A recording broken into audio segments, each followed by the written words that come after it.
Cuando Dios se dirige a nosotros, cuando Dios nos dirige la palabra, no lo hace nunca de una forma abstracta. Él nos da del tú, ahí donde estemos y en cualquier cosa que nosotros estemos haciendo. Entonces, las palabras de esta noche no son palabras abstractas. La primera coordenada que nosotros tenemos que decir en voz alta y que nos encontramos, como hemos escuchado, durante la celebración eucarística, en un tiempo especial, es un tiempo que nosotros cristianos definimos como un tiempo fuerte, que es el tiempo de la Cuaresma. Ahora, si nosotros tuviéramos que traducir todo esto en una manera muy concreta, ¿qué significa? Vean, hermanos, ¿a quién le estoy hablando? ¿A aquellos que están sufriendo por la vida? ¿Aquellos que están humillados por las cosas que padecen todos los días? Saben, muchas veces nosotros experimentamos que nuestra vida no es libre y nosotros estamos esperando nuestra liberación, es decir, que suceda o que algún día alguien venga y nos dé la libertad, pero esto es un error, porque nosotros hemos sido bautizados. ¿Pero qué significa que nosotros estemos bautizados? Nosotros somos todos libres y en este momento somos ya libres. El problema es que nos olvidamos. Somos libres y continuamos a vivir como esclavos. No es que la Cuaresma nos sirve para llegar fin a un punto donde nosotros podamos ser libres. La Cuaresma nos sirve para recordarnos que ya somos libres y que esta libertad no tenemos que ganárnosla con nuestro esfuerzo, con nuestros sacrificios, con nuestros razonamientos. Nosotros ya somos libres y la libertad la ha obtenido Dios para nosotros, es decir, Cristo la ha obtenido para nosotros a través de la cruz. Si nosotros hojeamos la Biblia, nos damos cuenta que nosotros tenemos un problema con la memoria, con ese hecho de recordar las cosas, ¿no? Cuando Dios toma al pueblo de Israel fuera de Egipto, Él lo tira fuera de la esclavitud, lo quita de su condición de servidores del pueblo de Egipto, y todo este tiempo que el pueblo tiene que vivir así, es un tiempo de conversión porque ellos no están habituados a ser libres, es decir, una vez que los libera. Entonces nosotros tenemos que utilizar la palabra justa para decir que nosotros somos libres, y tal vez esto los va a escandalizar. Las personas de antes o los cristianos de antes no se escandalizaban cuando se decía esta palabra, ¿no? Pero ahora puede causar un escándalo, y esto que les quiero decir es que todos somos santos. La palabra santo nos asusta. La santidad no es la conquista de nuestra vida, es algo que está en lo profundo de nuestro corazón, aunque incluso la persona peor, la que creemos que es la peor persona, aquella que está manchada por el pecado, también esa persona tiene la santidad a través de Cristo. Ahora entienden que toda nuestra práctica cristiana y también este tiempo fuerte de Cuaresma es un tiempo en el cual nosotros tenemos que hacer memoria de nuestra libertad. Y para hacer memoria de nuestra libertad tenemos que comenzar de nuevo a utilizar nuestra libertad, porque la libertad no es una condición de la cabeza o de razonamiento, si se acabó. La libertad es como un músculo. Si nosotros este músculo no lo utilizamos, este músculo lo tenemos, pero se paraliza dentro de nosotros. Tenemos esa necesidad de ponerlo en movimiento. Y para ponerlo en movimiento no tenemos que iniciar con grandes cosas, tenemos que ejercitarnos con las pequeñas cosas. Toda nuestra santidad consiste en aprender, en ser libres en las pequeñas cosas. Nosotros inmediatamente pensamos a las grandes conversiones, a los grandes cambios dentro de nuestra vida. Y incluso Jesús nos lo enseñó. Quien es fiel en lo poco, es fiel en lo mucho. Si nosotros vemos esa montaña, pensamos, ¿cuándo voy a lograr escalar esa montaña? Pero si nosotros aprendemos los pequeños pasos, las pequeñas cosas posibles de hoy día, no hay nada de banal dentro de nuestra vida. Entonces, vencer un pequeño defecto dentro de nosotros, lograr decir no a una pequeña cosa de nosotros, es lograr decir, o más bien tener la capacidad de ser libres nuevamente. Pero si nosotros somos incapaces de ser fieles en las pequeñas cosas, ¿cómo podemos lograr ser fieles en esta gran cosa que Jesús nos ha obtenido a través de su muerte en la cruz? ¿Qué sentido tiene? ¿Qué sentido tiene celebrar la Pascua, la pasión, la muerte y la resurrección de Cristo ¿Qué significa, hermanos? Significa que Jesús ha muerto en la cruz por mi libertad, por nuestra libertad. El pecado no es equivocarse o hacer algo malo, el pecado es vivir como esclavos. Eso es el pecado. El pecado es continuar a vivir como esclavos porque significa que el sacrificio que hizo Jesús se hizo inútil, porque quiere decir que Jesús murió inútilmente por nosotros en la cruz. Porque Él murió para liberarnos, pero nosotros continuamos a vivir como esclavos. ¿Y saben cuál es el síntoma de la esclavitud? La infelicidad. Nosotros nos damos cuenta de ser esclavos porque en el fondo nos despertamos en la mañana y decimos, yo soy infeliz, me falta algo. Entonces, este es el camino que Dios dona a cada uno de nosotros. Si tú recuerdas que eres libre y sacas de ti esta libertad, te das cuenta porque empiezas a vencer en las pequeñas cosas dentro de tu vida, en los pequeños retos que te presenta la vida, y vuelves a encontrar, digamos, el sentido de las cosas. En estas pequeñas cosas se hace espacio de nuevo, un sentido, una luz.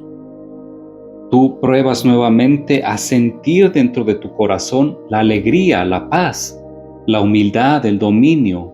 Son todas cosas que son frutos del Espíritu Santo y no son conquistas de nuestros músculos o de nuestras fuerzas. Entonces entienden que si nosotros somos incapaces de hacer, por ejemplo, el ayuno, ¿qué significa? Que si yo no logro ni siquiera renunciar a una comida, a un desayuno, ¿cómo el Señor puede enseñarme a usar toda la libertad que me ha obtenido Él sobre la cruz?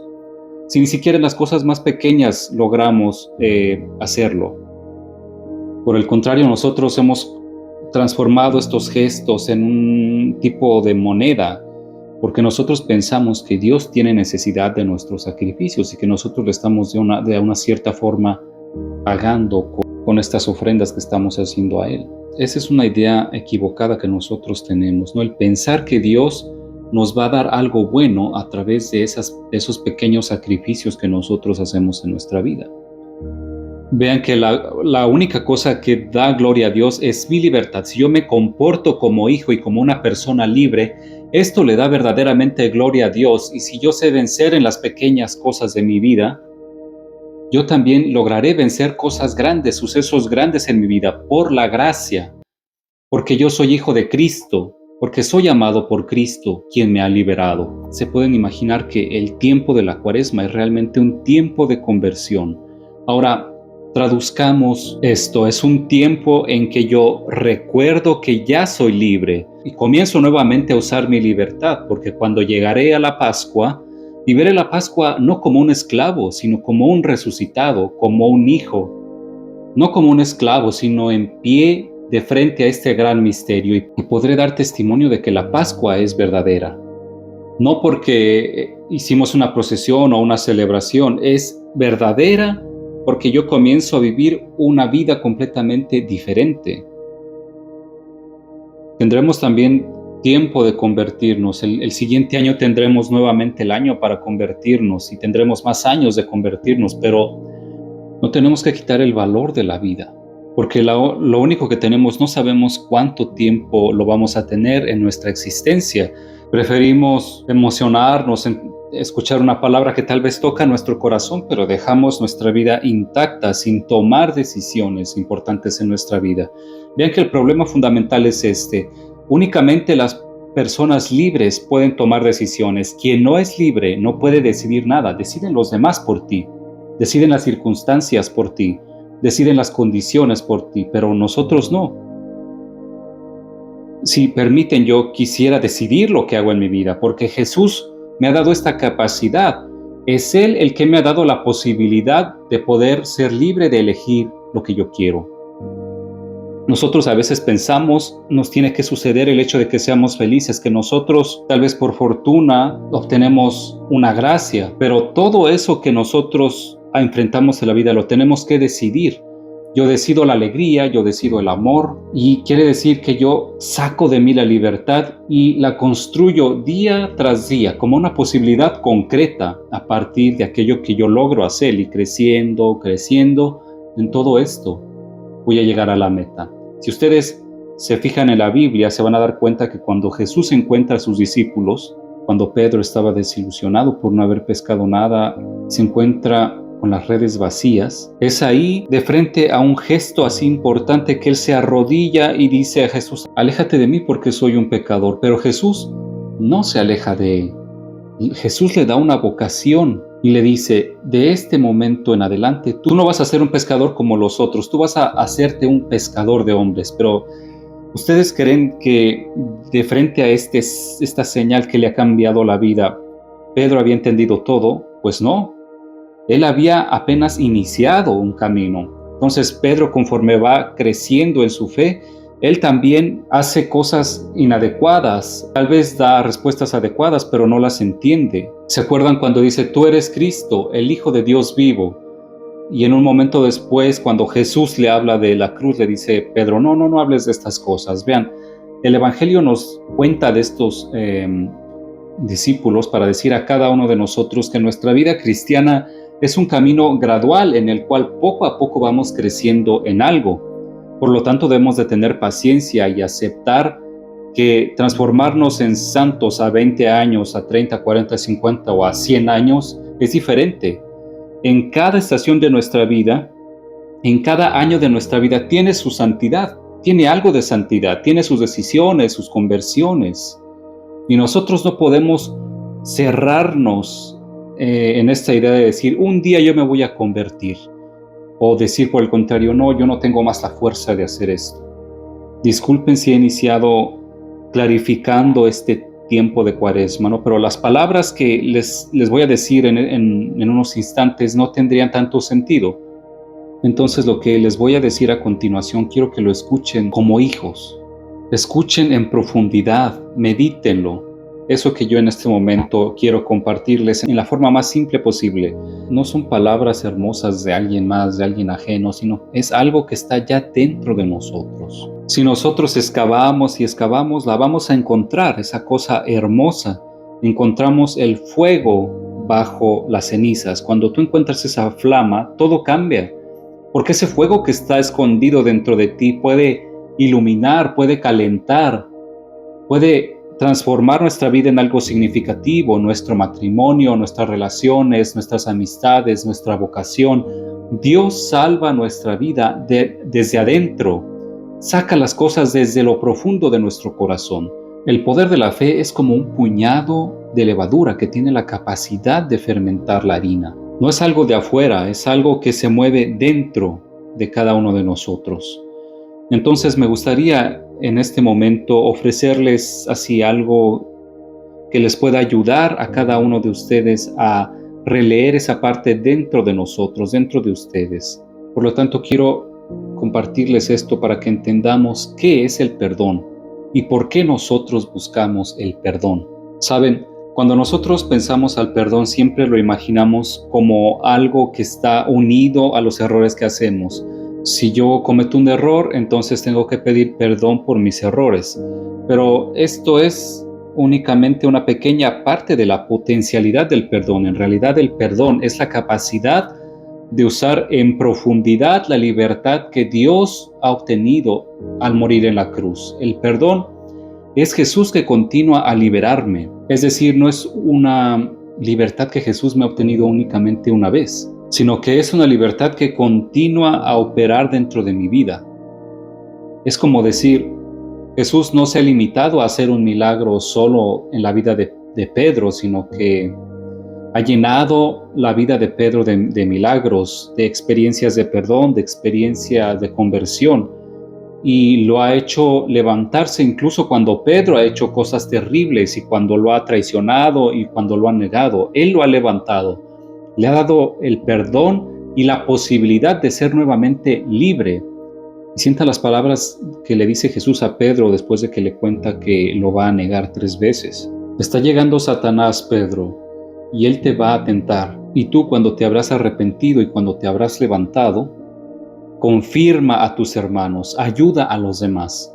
Esto es hermoso, porque esto no excluye únicamente la posibilidad de que yo peco o cometo un error, sino que Jesús me pide que a través de esta falla, a través de esta caída, Jesús no quita la posibilidad que yo no logre afrontar las situaciones, sino que Él me pide aprender de mis caídas, y cuando yo me levanto, entonces tengo que confirmar a mis hermanos, dar testimonio a los demás de que es posible levantarse.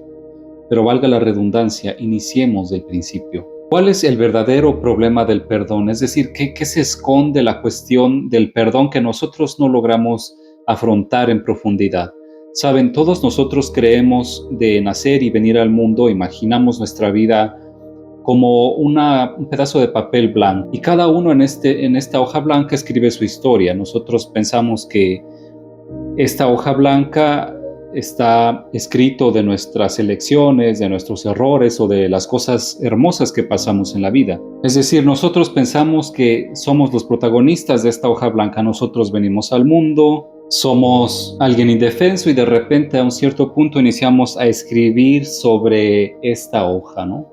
La historia de nuestra vida. Pero esto es un error, porque nosotros nacemos, pero nosotros no somos una hoja blanca, nosotros ya estamos escritos, porque nosotros no nacemos en un contexto abstracto, nosotros nacemos en una familia, en un cierto contexto dentro de la sociedad, que nosotros no elegimos.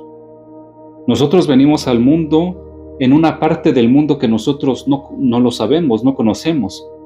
Las palabras de mi padre, de mi madre, de mis hermanos y de aquellos que están en torno a mí durante mi infancia, o aquellos que me han querido, aquellos que me han cuidado incluso cuando no me querían, son aquellos que están escribiendo mi vida ya desde el inicio de mi existencia. Nosotros somos escritos a partir de una historia que no hemos elegido. ¿Y saben por qué es importante decir esto? Porque estas palabras escritas nosotros la llamamos de una forma específica. Nosotros le llamamos condicionamientos. Nosotros venimos de una vida que nos ha dado ciertas condiciones. Y en un cierto punto nosotros nos sentimos esclavos de nuestra historia. Y a veces nuestra sensibilidad, nuestras heridas, incluso también nuestra incapacidad o nuestra inestabilidad, es fruto de esa historia que nosotros ya hemos recibido al venir a este mundo. Es decir, nosotros hemos estado escritos por alguien más, de alguien que ha metido las manos en nuestra hoja blanca para escribir, antes de que nosotros existiéramos. Todos tenemos ciertos condicionamientos. ¿Y qué cosas soñamos? Que llegue un Mesías a borrar todos esos condicionamientos que tenemos en nuestra vida y a darnos la libertad que nosotros ya no tenemos. Sería hermoso, ¿no? Y nosotros soñamos con esto. Vean que Jesús no hace eso. ¿Cuál es el poder que tiene Dios? ¿Es ese de borrar nuestra historia pasada? Yo de verdad quisiera que todos vinieran con un pasado o una historia hermosa, pero todas nuestras historias están hechas de luz, pero también de oscuridad, y algunos de nosotros vienen donde la sombra o la oscuridad es más que la luz. Y yo constantemente encuentro personas que reflejan que no viven en libertad. Es decir, que viven constantemente prisioneros, porque su historia pasada decide por ellos. ¿A qué me sirve el perdón? El perdón no me sirve a cancelar la historia pasada, no me sirve a borrar la historia pasada. El perdón me sirve a poder ser libre, no obstante mi historia pasada. Por lo tanto, nosotros iniciamos a ser libres sin necesidad de eliminar lo que nos ha sucedido en nuestra vida, y que nosotros dejamos de ser víctimas de nuestra historia pasada. Basta leer la Biblia para que nosotros nos demos cuenta que todas las veces que Dios entra en la vida de alguien, no elimina o no mete a cero la historia de una persona, no borra la historia de una persona, la toma tal y cual es la persona, con su carácter, con sus potencialidades, con sus rabias, con sus heridas, tal cual es. Así lo toma Jesús. Si un día el Señor me concede de ir al paraíso, voy a encontrar al pobre de Moisés y yo le tengo que pedir perdón porque siempre lo pongo como ejemplo, ¿no? Pero es únicamente porque Moisés es ese personaje de la Biblia que se identifica más con esto que estoy a punto de decirles. Y eso es, tú vienes de una historia difícil que te ha hecho inestable, porque Moisés era una persona inestable, una persona con muchos problemas que no lograba controlar sus emociones. Tanto era así que incluso Moisés, cuando era joven, mató a una persona, porque él no logra contener su rabia. Pero es necesario que nosotros pongamos en contexto la vida de Moisés, porque recordemos que Moisés fue un niño abandonado. Un niño abandonado que no puede hablar bien porque es tartamudo, no logra controlar su ira, mata a alguien, después se convierte, logra tomar al pueblo de Egipto fuera de Israel. Pero Dios a un cierto punto tiene que intervenir y calmarlo. Y aún así Moisés es alguien que ha logrado hacer la voluntad de Dios no obstante su historia. Entonces, cuando nosotros nos acercamos a la confesión, cuando nosotros nos dejamos alcanzar del perdón de Dios, porque el perdón de Dios lo recibimos a través de la confesión. No tienen que pensar que esto es este sacramento que cancela nuestra historia pasada, sino que en ese momento, no obstante nuestra historia pasada, nosotros comenzamos a encontrar de nuevo nuestra libertad, nuestra dimensión. Quiero hacerles un ejemplo concreto. Muchos de nosotros hemos renunciado a vivir porque estamos únicamente haciendo memoria de nuestro pasado. Yo quisiera amar, pero vengo de una historia tan difícil. Yo quisiera hacer esto, pero me ha sucedido esta cosa así en mi vida pasada. Me gustaría tanto ser feliz, pero ¿cómo haces para ser feliz si tienes una historia de tanto sufrimiento? Esta actitud de víctima, vean, da testimonio de que nosotros somos esclavos de nuestro pasado, de que el perdón no ha llegado, de que nosotros no hemos perdonado nuestro pasado. Y un poco esa pregunta que los discípulos hacen a Jesús cuando en una mañana se encuentran en Jerusalén a un chico que es ciego desde que nació. Le preguntan a Jesús, ¿pero por qué este niño es ciego? ¿Es culpa de él o es culpa de sus padres? Cómo nos gusta a nosotros encontrar culpables. Tenemos ese vicio siempre de tirarle la pelota a alguien más, ¿no? A veces nosotros tomamos como algo bueno darle la culpa de nuestros actos a alguien más. Pero ellos insisten, ¿de quién es la culpa? ¿De él o de sus padres? Jesús les dice, no es culpa de él y tampoco es culpa de sus padres. Es así de tal forma que se pueda manifestar en él la gloria de Dios. Es decir, ¿es hermoso, es bonito estar ciegos? No, no es bonito estar ciegos. ¿Es bonito haber vivido en una familia conflictiva? No, no lo es. ¿Es bonito haber sufrido violencia cuando éramos pequeños? No, eso no es bonito, para nada. ¿Es bonito tener heridas en el corazón? No, pero imaginen Jesús que diga, no es bonito, pero no es culpa de esas personas, no es culpa de ti. Tú no estás equivocado únicamente porque vienes de una historia difícil. Tú eres así o estás así únicamente para que se manifieste en ti la gloria de Dios. Es decir, que tú tienes un proyecto único e irrepetible que pasa a través de tu única persona. Si esa persona ciega se hubiera únicamente liberado de su ceguera, no hubiéramos tenido ese testimonio del cual nos hablaba Jesús. Aquí el problema no es únicamente abrir los ojos, pero entender que ahí donde hay contradicción, donde hay heridas, donde hay culpas, donde hay injusticias, nosotros no tenemos únicamente que padecer, sino que nosotros tenemos que tener la esperanza de que ahí Jesús manifieste su gloria, porque Jesús tiene el poder de manifestar su gloria ahí donde nosotros no podemos hacer nada. Pero díganme la verdad, de frente a la fragilidad de nuestra vida, de frente a las condiciones de nuestra vida, nosotros logramos profesar nuestra fe así. Yo logro decir, Señor, a mí no me gusta eso que me ha sucedido, pero yo lo acepto de tal forma que se manifieste tu gloria. Esto es exactamente lo que les digo del perdón. Esto es el perdón. Aceptar mi historia, reconciliarme con mi historia, sabiendo que no impide que la gracia y la gloria de Dios se manifieste. Yo no logro hacer nada con esa historia, pero Dios sí, Cristo sí. No es verdadero que tú no puedes hacer feliz porque Dios puede manifestar su gloria en tu vida, no obstante los problemas que vives, no obstante tu historia. No es que tú no puedas amar, Dios se mete en tu lugar y Él logra transformarte de tal forma que tú puedas amar no obstante tu historia. Él logra hacer algo de lo que tú tal vez no puedes hacer, pero nosotros no creemos, nosotros tenemos un problema de fe. El perdón es creer que Dios puede hacer algo dentro de nuestra vida, no obstante nosotros, no obstante nuestra historia. Quisiera hacerles una pregunta y tienen toda la cuaresma para responder a esta pregunta. He perdonado mi historia. ¿Ha llegado el perdón de Dios a mi historia pasada? ¿O continúo a vestirme como una víctima? Una persona que continúa a decir, ¿de quién es la culpa? ¿Mía? ¿De mi familia? Nosotros tenemos necesidad no de cancelar el pasado. Recuérdense esta cosa, todo aquello que niegan, todo aquello que nosotros queremos remover en nuestra vida, es como si cambiara su ropa y de repente se nos presenta vestido de otra forma, ¿no? Entonces nosotros no tenemos que fingir que ciertas cosas no sucedieron en nuestra vida. Nosotros tenemos que dejar que el Señor opere, que su gloria opere en nuestra vida, ahí donde nosotros no podemos hacer nada. Creer en Dios, creer en Jesús. Creer en Jesús significa entregarle a nosotros nuestra historia. Por eso nosotros tenemos necesidad de su perdón y por eso vamos a buscarlo.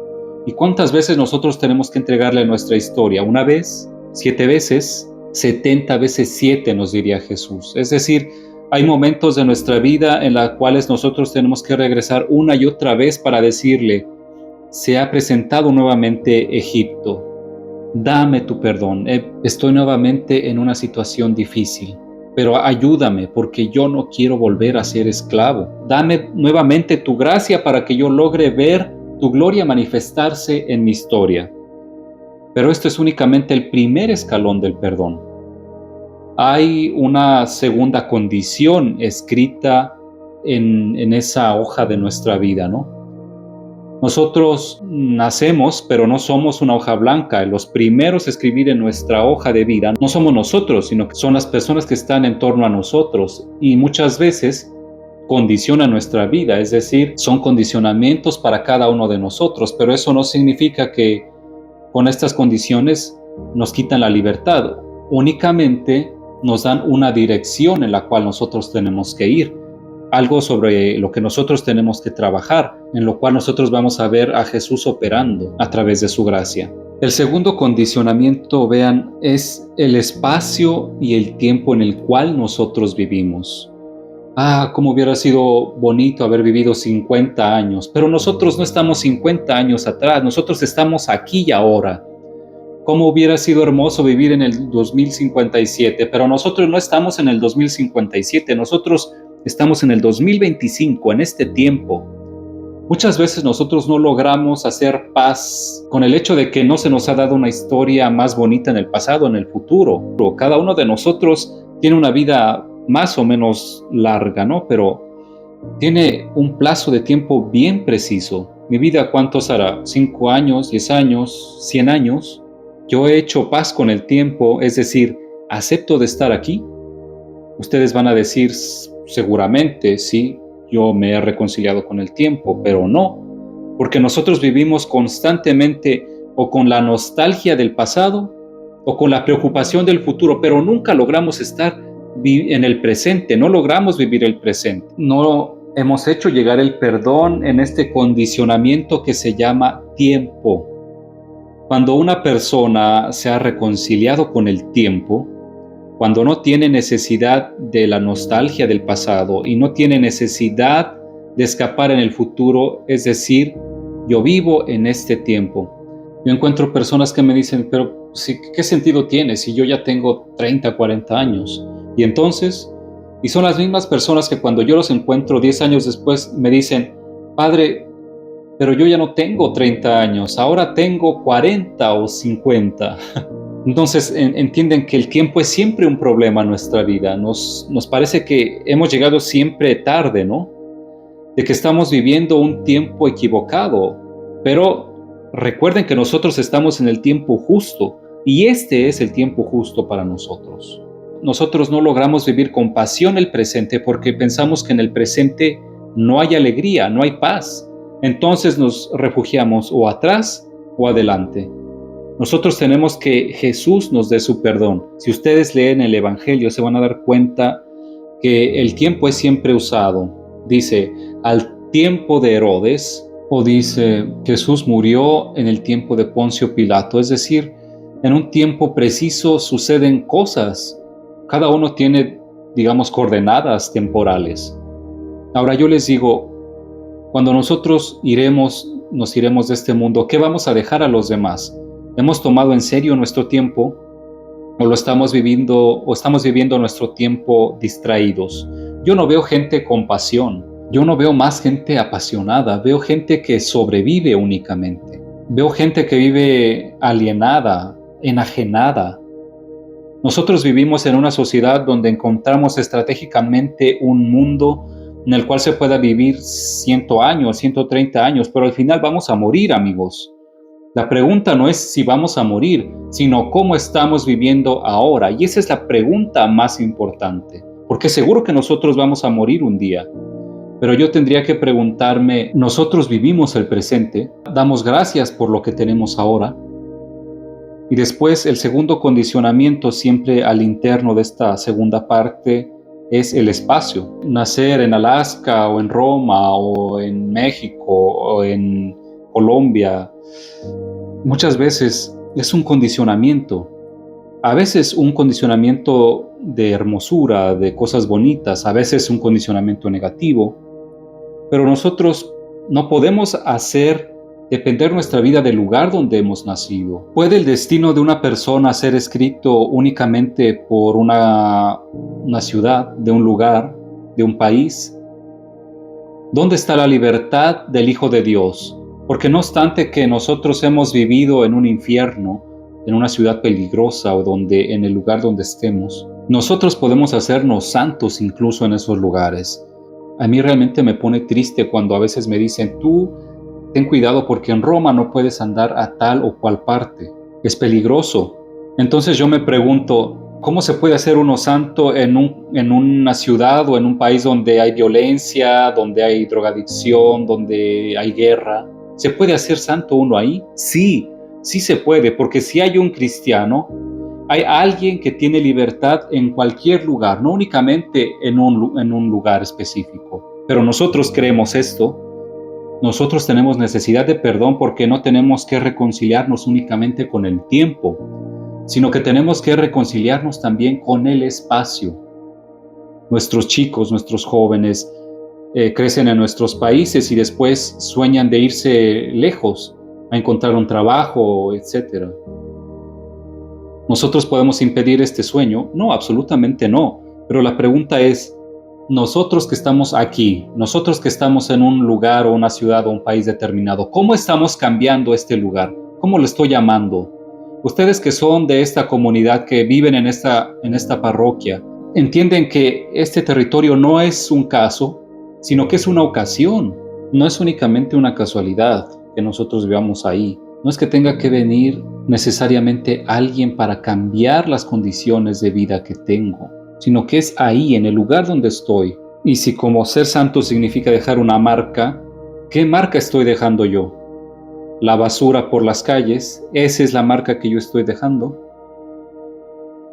¿Qué marca estoy dejando en mi territorio? ¿La belleza, el cuidado, la responsabilidad? ¿O piensan que todo lo que nosotros hacemos aquí en la iglesia no tiene que ver con la lógica de la sociedad? Un cristiano se ve porque tiene conciencia para habitar en un lugar también. Pero nosotros somos personas que han entendido esta libertad.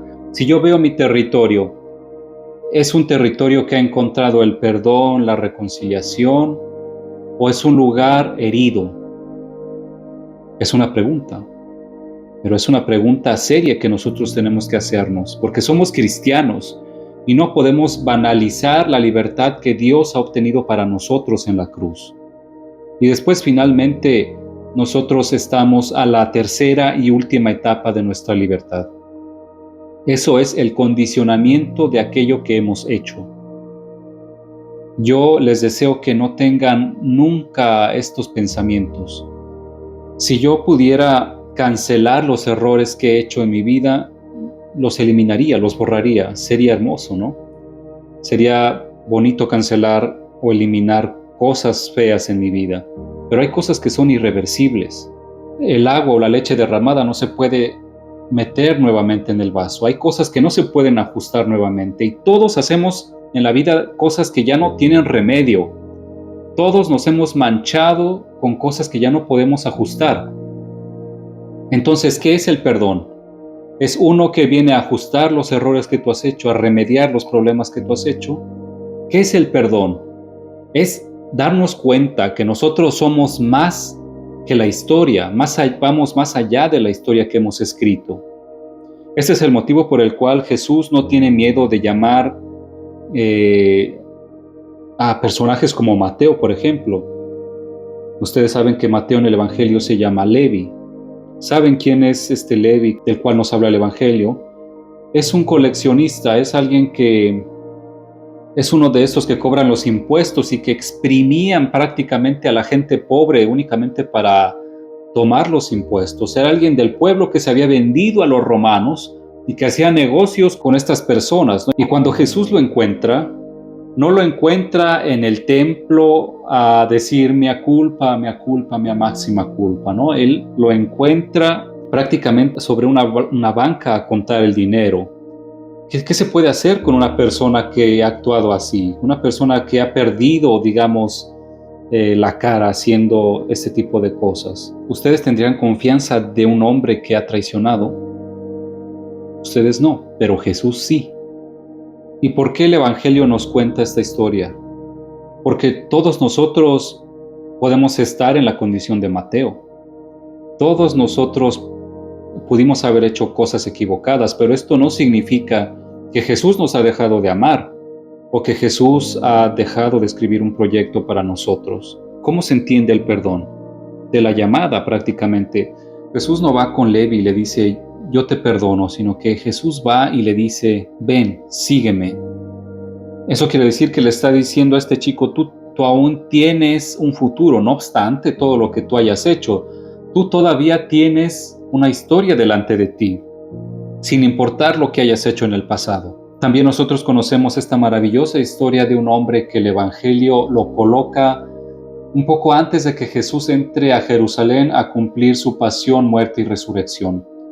Ese lugar donde sucede esto se llama Jericó. Y en Jericó hay una persona que es ilustre y negativo, el cual se llama Zaqueo, que es el jefe de los publicanos. ¿Ustedes qué harían con un hombre así? Jesús va a la casa de ese publicano.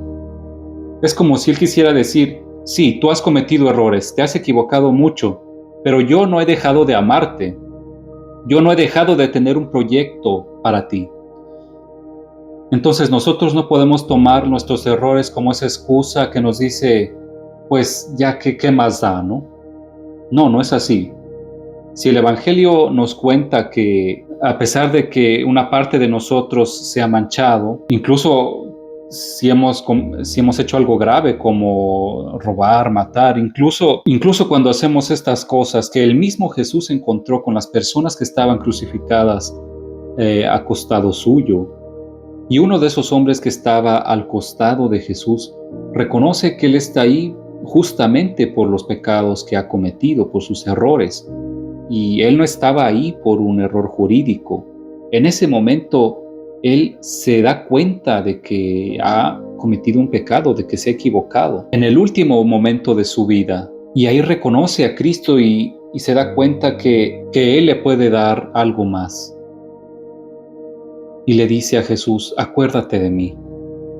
Jesús le responde, hoy tú estarás en el paraíso, en el último instante de la vida. ¿Por qué el Evangelio nos cuenta esta historia? ¿Para hacernos conmover? No, para decirnos que siempre hay esperanza. Hay esperanza para todas las personas que pensamos que no tienen ninguna oportunidad. Y nosotros nos vemos así a nosotros mismos y vemos así a los demás. Cuando nosotros decimos, no, aquella persona es así y nunca va a cambiar. Sí, seguramente es algo muy cristiano, ¿eh? No. Frecuentemente nos olvidamos de una palabra que está en el Evangelio, ¿no? Frecuentemente nos olvidamos de ciertas palabras que se esconden dentro del Evangelio. Y esto es, nada es imposible para Dios. Pero ¿cuál es nuestro problema, hermanos? Nosotros no tenemos fe. No creemos. El perdón es una cuestión de fe. No es una cuestión de errores. Si tú tienes fe, tu historia, tu pasado del cual vienes, aquella que tú no has decidido, aquella que otros han escrito en tu vida, sí te condiciona. Puede ser injusta, puede ser oscura, pero si tú tienes fe, sabes que en aquella historia se manifiesta la gloria de Dios. Tu tiempo no es un tiempo equivocado, no tienes necesidad de escapar al pasado o al futuro. El presente, este presente, el día de hoy, no es un día al azar. Si Dios nos dejó vivir hoy, es porque Él sabía que nosotros teníamos que estar vivos hoy. ¿Y qué cosa es el perdón entonces? Es reconciliarnos con el presente. Y cuando tú te reconcilias con el presente, cuando llegas al final de un día y dices, gracias Señor, gracias Dios por este día, gracias a mi Padre porque me ha dado esto o lo otro, gracias por el chofer del autobús que me llevó a mi trabajo, gracias porque alguien me ayudó a subir las escaleras, gracias por esas pequeñas cosas que encontramos a lo largo de nuestros días. La gratitud nos dice que tú te has reconciliado con el presente porque has entendido que este día no era acaso, era para ti. Si nosotros estamos vivos, hermanos, no es una casualidad, es porque el Señor está haciendo algo para nosotros, pero nosotros somos conscientes de esto. ¿Cómo quisiera encontrarme en otra situación? Porque nosotros pensamos siempre que estamos en el puesto equivocado, pero no, nadie está en el puesto equivocado. Para aquellas personas que son un poco de una cierta edad, ¿no? Para las personas que son más ancianas. ¿Se acuerdan lo que decía muchos años antes del catecismo? ¿Dónde está Dios? Dios está en el cielo, en la tierra y en cada lugar. ¿Hay un puesto donde tú puedes decir Dios no está? No, no existe un lugar donde tú puedes decir Dios no está. Entonces, si Dios está en cada lugar, yo no estoy en un lugar equivocado. Pero yo estoy en la cárcel, pues Dios está ahí. Yo estoy en el hospital, pues Dios está ahí. Yo estoy en una fábrica, pues Dios está ahí. Yo estoy a drogarme en una calle oscura, pues Dios está ahí contigo. Pero nosotros no creemos. Porque si nosotros creyéramos, todo cambiaría. Y después esta tercera cosa, nuestros errores, nuestros pecados, aquellos irreversibles, aquellos que no podemos ajustar, aquellos pecados que han cambiado la dirección de nuestra vida, nos han condenado, sí, nos han condenado. Pero Jesús es más grande y Jesús nos puede dar una vocación, una llamada. Él puede hacer una historia diferente no obstante nuestros errores. Él puede llamarnos a mostrar una diferencia no obstante nuestra historia pasada. Dios tiene un proyecto para cada uno de nosotros no obstante nuestros errores. La pregunta es si hemos cometido un error o hemos pecado o no en nuestra vida. Atentos a decir, nosotros somos mejores y nosotros no hemos cometido errores, porque eso era la forma en cómo razonaban los escribas. Eso era la forma en cómo razonaban los fariseos. Y Jesús a esas personas les dice, yo no he venido por ustedes, porque yo no vine por los justos y los santos, sino que yo he venido por los pecadores y los enfermos. Tú piensas de estar sano, entonces Cristo no ha venido por ti. Tú piensas de nunca haber cometido un error, entonces Cristo no vino para ti. Si tú piensas de estar enfermo, si tú piensas de haber cometido pecados y de haberte equivocado en la vida, entonces Jesús ha venido por ti. Y ha venido a buscarnos en cada lugar en el cual estemos. ¿Se dan cuenta de que Jesús es creativo? Mandando a su Hijo Jesús nos ha dicho una cosa importante, y es que Él ha venido a buscarnos. ¿Pero qué significa concretamente? Que Dios, para venir a hablarnos, usa cualquier medio, cualquiera. La palabra de una persona, una frase leída, un amigo, un gesto de alguien, una circunstancia. Es Jesús que me está buscando. Y uno se da cuenta porque hay cosas que nos cambian la vida. ¿De qué te das cuenta de que la vida te ha cambiado? Porque a partir de un tal momento logras respirar. Es como si regresara nuevamente la esperanza a tu vida. No puedes explicártelo, pero es como si la vida lograra tener sentido. Y ahí es Jesús el que dice, ven y sígueme. Vean, es hermoso para nosotros ser cristianos si nosotros somos o estamos en grado de profesar nuestra fe. ¿Y quién es el que profesa su fe? Quien cree en el perdón. Y el que cree en el perdón se deja reconciliar con su pasado, con el espacio, con el tiempo y con sus propios errores. Estos son los que profesan la fe en Cristo a través del perdón. En vez de decir, me caí y me levanto nuevamente, cometí un error y ahora tengo que ajustar las cosas. Es todo más grande, va más allá. El perdón es para cada uno de nosotros. Puedo decir algo que tal vez no tiene nada que ver con ustedes que están escuchando, pero la mayor parte del drama de las personas que yo encuentro depende de solo una cosa: nunca se han dejado perdonar. Las personas perdonadas, te das cuenta que están reconciliadas con sí mismos porque son personas pacíficas. Son siempre las mismas personas y casi siempre tienen luchas con los mismos demonios. A mí me da risa cuando viene alguien y me dice, padre, yo hago siempre los mismos pecados. Yo le digo, ¿también yo? Porque cada uno de nosotros está hecho de una forma en la cual probablemente tenemos que combatir casi siempre con las mismas cosas. ¿Tú de qué te das cuenta que has crecido en santidad? ¿Del hecho que ahora tienes menos tentaciones, que cometes menos pecados, de que has hecho menos errores en tu vida? No. ¿Te das cuenta que incluso siendo la misma persona que combate con los mismos demonios, en tu vida hay más paz porque logras reconciliarte? Tienes más alegría y más luz en tu vida. Y hay esta cosa bendita que yo no veo, que es la esperanza. ¿Cuánto quisiera que las personas tengan esperanza en Dios? En Él confío, no tengo ningún temor. Ahora, ¿qué responsabilidad tenemos, hermanos? No es simplemente el hecho de decir, también este año hacemos la celebración de la Cuaresma y de la Pascua. No, quiero concluir diciendo una cosa muy simple. Nosotros no podemos únicamente limitarnos a celebrar la Pascua. Nosotros estamos llamados a mostrar la Pascua. Cuando el día de la Pascua nosotros celebraremos a Jesús resucitado. No sé si esas tradiciones existen en todos los lugares. A veces hay países o ciudades en las que se llevan en procesión a la imagen de Cristo resucitado o se lleva una procesión con el cirio, el cual litúrgicamente es la resurrección de Jesús, ¿no? Representa eso. Es un seño preciso en nuestra liturgia de Pascua. Ahora podemos decir, sí, el cirio pascual representa a Jesús, la estatua representa a Jesús. Eso es muy poco porque nosotros tenemos que verlo en cada uno de los cristianos que están celebrando la Pascua. Se ve en el gozo, en la alegría que transmiten. Pero si algo así tan grande no se logra ver en los demás, quiere decir que nosotros no creemos. Pero si tú crees, se ve. Es algo que se nota. Quiero dejarles, así como nos deja el Evangelio de Lucas, ¿no? Cuando nos cuenta la parte de los discípulos de Emaús, ¿no? Cuando estos chicos se van a su casa desilusionados después de que Jesús muere en la cruz y que lo habían metido en el sepulcro.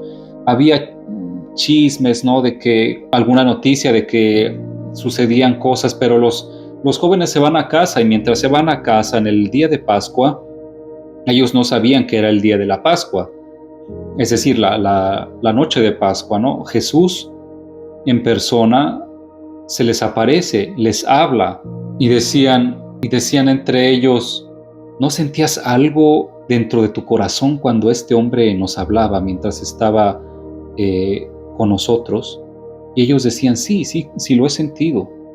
Y este extranjero está con ellos, digamos, por un tiempo y después se pone a su servicio.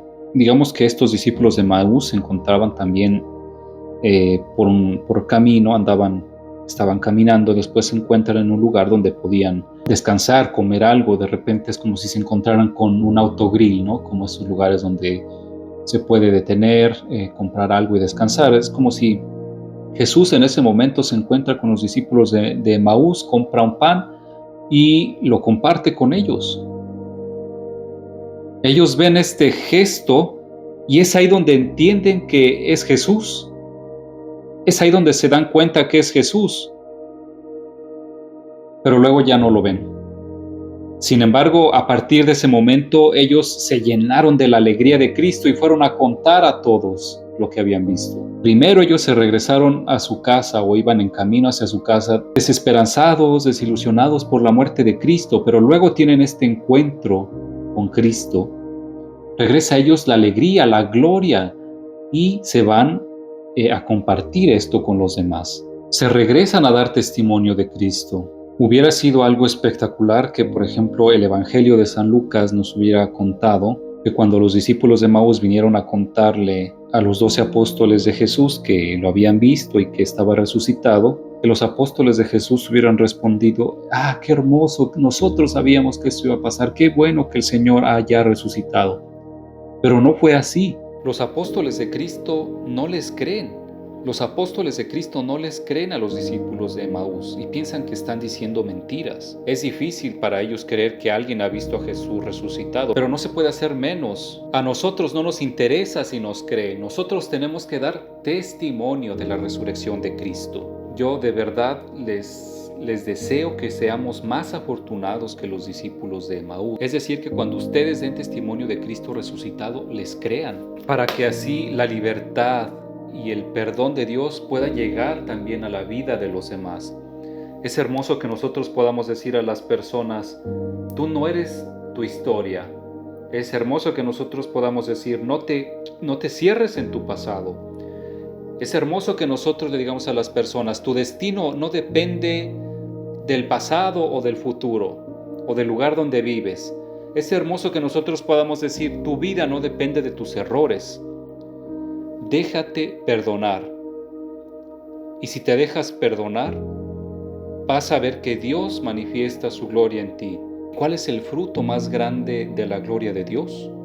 Gente feliz, gente alegre. Y el mundo tiene necesidad de gente feliz, de gente alegre. Pero ¿cómo vamos a hacer eso con todas estas guerras, con todos los conflictos que hay alrededor del mundo? Es por eso que el mundo tiene necesidad de personas felices. Nosotros tenemos que hacer, digamos, un voluntariado en todo esto. Yo les deseo de todo corazón que ustedes sean gente feliz, gente libre y gente perdonada. Que así sea.